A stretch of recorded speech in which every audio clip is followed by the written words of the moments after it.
നല്ല കാലം ആവർത്തിക്കുകയും കെട്ടകാലങ്ങൾ തിരസ്കരിക്കുകയും ചെയ്യുവാനുള്ള കരുത്താണ് മനുഷ്യനുണ്ടാവുന്നത്. എന്നാൽ ഇപ്പൊ ചില ആളുകൾ പറയുന്നത് നല്ല കാലം ആവർത്തിച്ചാൽ അത് നാശമായി പോകുമെന്നൊക്കെ പറയുന്നുണ്ട് അല്ലേ. നല്ല കാലം ആവർത്തിച്ചാൽ മോശമാണ്. എൻ്റെ മകൻ 8ാം ക്ലാസ്സിൽ നല്ല വിജയം നേടി, നല്ല മാർക്കുണ്ടായി. 9ാം ക്ലാസ്സിലും നല്ല മാർക്കുണ്ടായി. ഇനി തുടർന്ന് 10ാം ക്ലാസ്സിലും അവന് നല്ല മാർക്ക് കിട്ടിയെങ്കിൽ അവൻ അഹന്തയുള്ളവനായി തീരും. അതുകൊണ്ട് 10ാം ക്ലാസ്സിൽ അവനെ ഞാൻ തോൽപ്പിക്കണമെന്ന് ആഗ്രഹിക്കുന്നു എന്ന് പറയുന്ന ബുദ്ധിജീവികളാണ് നമ്മുടെ നാട്ടിൽ ഇപ്പോൾ ഉണ്ടാവുന്നത് അല്ലേ. അങ്ങനെയുള്ള ബുദ്ധിജീവികളാണ്. നല്ല കാലങ്ങൾ ആവർത്തിക്കപ്പെടണ്ടേ. എന്നാൽ നല്ല കാലത്തിലും ചില കരടുകൾ ഉണ്ടെങ്കിൽ ആ കരടുകൾ എടുത്തു കളയാനും കഴിയണം. പക്ഷെ കരട് എടുത്തു കളയാൻ വേണ്ടി, എലിയെ കൊല്ലാൻ വേണ്ടി ഇല്ലം ചുടണം എന്ന് പറയുന്ന ഒരു അന്തരീക്ഷം നമ്മുടെ സംസ്കാരത്തിന് പറ്റില്ല. 60 ലക്ഷം ക്ഷേമ പെൻഷൻ ആളുകൾക്ക് ദിവസം 67 റുപ്യ കൊടുക്കുന്നില്ലേ? അതൊരു വലിയ സംഭവമല്ലേ? അതൊന്നും എനിക്ക് കേൾക്കണ്ട.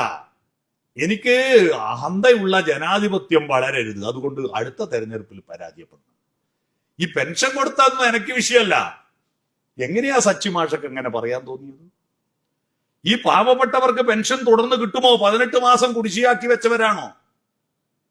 കേരളത്തിൽ 10 വർഷം ഒരു മഹാദുരന്തം, 10 വർഷമായിട്ട് കേരളത്തിൽ ഒരു മഹാദുരന്തങ്ങൾ, 5 ദുരന്തങ്ങൾ അനുഭവിക്കുക. 1 കോവിഡ്, 2 നിപ്പ, 3 പ്രളയം, 4 ഉരുൾപൊട്ടല്, 5 കേന്ദ്രത്തിലെ ഭരണം. അത് കേരളത്തിന്റെ ദുരന്തമാണ്. ഉമ്മൻചാണ്ടി ഭരിക്കുന്ന കാലത്ത് കേന്ദ്രത്തിൽ ഇവരല്ല, പദ്ധതി വിഹിതം ഉണ്ടായിരുന്നു. ബാലഗോപാലൻ മിനിസ്റ്റർ കേരളത്തിൽ അവതരിപ്പിക്കുന്ന ബജറ്റിൽ ഇനി തിരുവനന്തപുരം കോർപ്പറേഷന് പൈസ വെക്കൂലേ? ബജറ്റ് വിഹിതത്തിൽ തിരുവനന്തപുരം കോർപ്പറേഷൻ വേറെ പാർട്ടി ഭരിക്കുന്നത് കൊണ്ടായി പൈസ വെക്കാതിരിക്കുന്നാൽ എങ്ങനെ ഉണ്ടാവും? അതേപോലെ ആ തോന്നിയാസമല്ലേ നിർമ്മലാ സീതാരാമന്റെ ബജറ്റ്?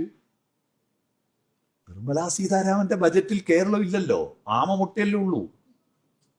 കേരളം ഇല്ലല്ലോ. കേരളത്തിൽ പകുതി പഞ്ചായത്തുകൾ UDF ഭരിക്കുകയല്ലേ. അപ്പൊ LDFന്റെ ഗവൺമെന്റ് ആ പഞ്ചായത്തുകൾക്ക് പദ്ധതി വീതം കൊടുക്കില്ല എന്ന് പറഞ്ഞാൽ എന്ത് തോന്നിയാസാണ്? ഈ കേരളം ചെയ്ത അപരാധം എന്താണ്? കേരളം വളർന്നു എന്ന കുറ്റമാണ്. കേരളം വളർന്നുപോയി എന്ന കുറ്റമാണ്. ആ കുറ്റത്തിന് കേരളത്തെ ശിക്ഷിക്കുന്നതാണ് ഇപ്പോൾ ഇന്ത്യ രാജ്യത്ത് നടക്കുന്ന ഏറ്റവും വലിയ സാംസ്കാരിക വിരുദ്ധ പ്രവർത്തനം. അതിനെ നേരിടണം.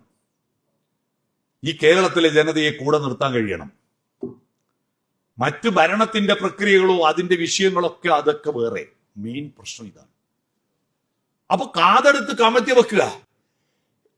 ലോകത്ത് എന്ത് സംഭവിച്ചാലും എനിക്കിതൊന്നും കേൾക്കേണ്ടതില്ല, ഞാനിതിൽ നിന്നെല്ലാം വേറെയാണ്.